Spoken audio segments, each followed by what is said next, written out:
त्यांना रितसर आम्ही पत्रावर जे काय आहे की जे काही घटना गंभीर अशा पद्धतीची घडलेली आहे त्याच्या बाबतीत तक्रार दिलेली आहे आणि पोलीस अधीक्षकांना त्याच्याबरोबरच आमच्या गेवराईच्या कृष्णाई कार्यालय निवासस्थानावर जे काही त्यांनी त्रिंबक पवार याने गुन्हेगारी प्रवृत्तीचे लोक घेऊन जो अटॅक केला त्याचा सीसीटीव्ही फुटेज जे आहे त्याचं पेन ड्राईव्ह सुद्धा आम्ही पोलीस अधीक्षकांकडे दिलेला आहे.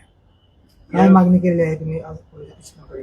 नाही, पोलीस अधीक्षकांकडे आमची मागणी ही आहे की हा जो काही त्रिंबक पवार आहे तो खुनाच्या 1997च्या खुनाच्या खटल्यामध्ये जन्मठेप 14 वर्ष जे काय आहे भोगून चांगल्या बिहेवियरच्या चांगल्या वागणुकीच्या बॉन्डवर हा बाहेर आलाय आणि बाहेर येऊन परत तशाच पद्धतीनं तो षडयंत्र करून त्या ठिकाणी अटॅक त्यांनी आमच्या कार्यालयावर केला.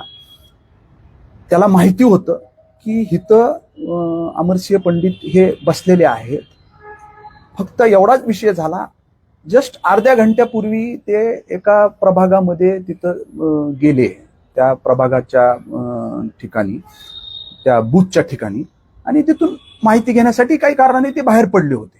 नाहीतर त्यांनी पूर्ण माहिती घेऊन त्यांनी पूर्ण षडयंत्र करून भैयासाहेबांवर अटॅक करण्याच्या दृष्टिकोनातून त्यांनी हे सगळं केलं होतं. तर आमची तीच मागणी आहे की अशाच पद्धतीनं हा गाफील असताना अटॅक करतो. कारण की 1997चा तत्कालीन शिवसेना तालुका प्रमुख कैलास बेदरे यांची जी काही निर्घुण हत्या केली यांनी, ती घटना जे काही आहे थोडंसं ते आम्ही पोलीस अधीक्षक साहेबांना सांगितलं की ह्याची मोडस ऑपरेंडिस तशी आहे.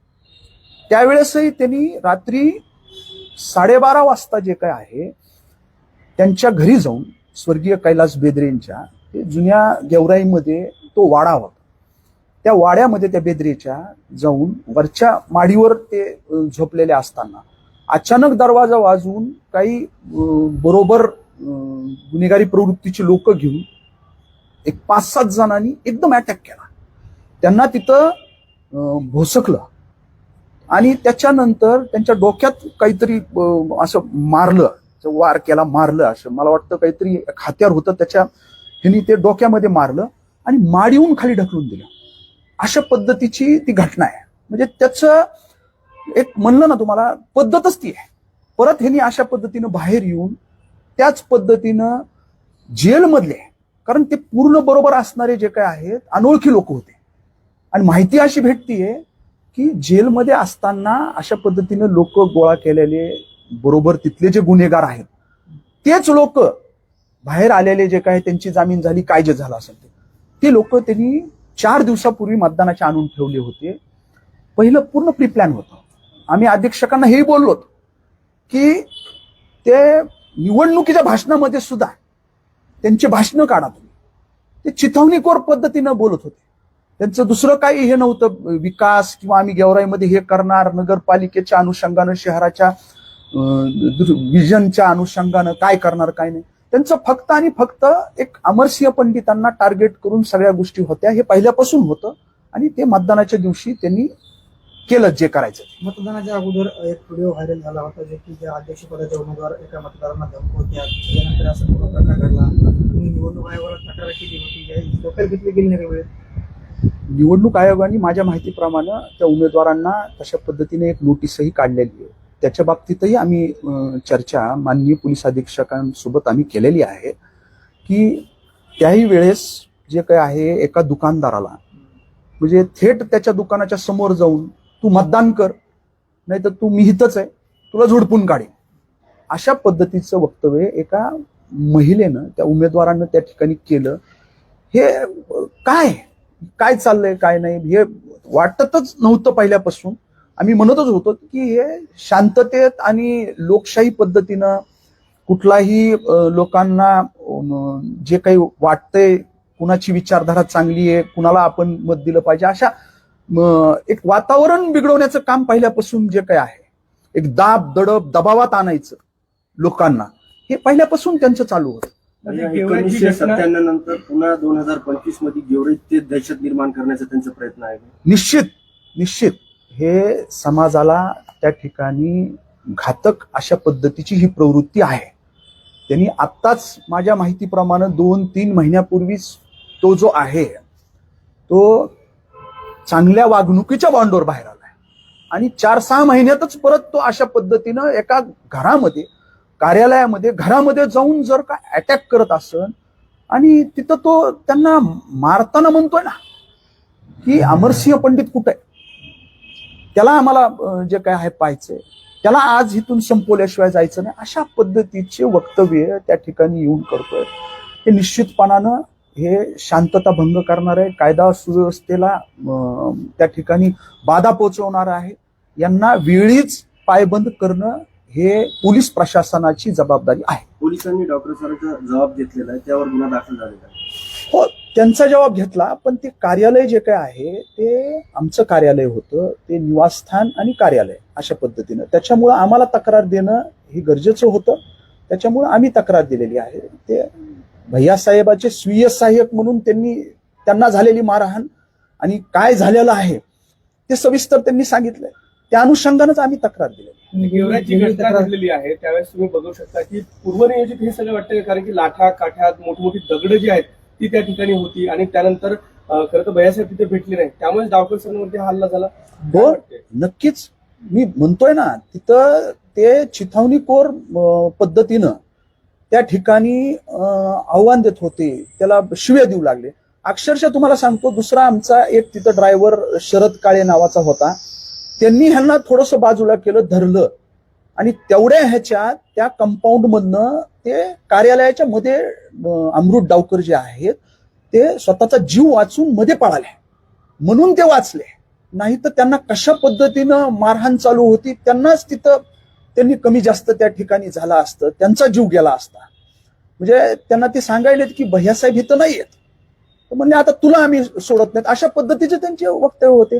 भैयासाहेब एक अर्ध्या घंट्यापूर्वी जे काही आहे अमरसिंह पंडित साहेब त्या ठिकाणाहून मी म्हणलं की शहरात बूथवर गेले म्हणून त्यांचा जीव वाचलेला आहे, नाही तर त्यांना षडयंत्र करून माझ्या माहितीप्रमाणे ते तिथं आहेत याच्या बाबत त्यांनी रेकीही पहिले केली असेल. ही झालेली घटना माझ्या काहीतरी 11:15 दरम्यान झालेली आहे.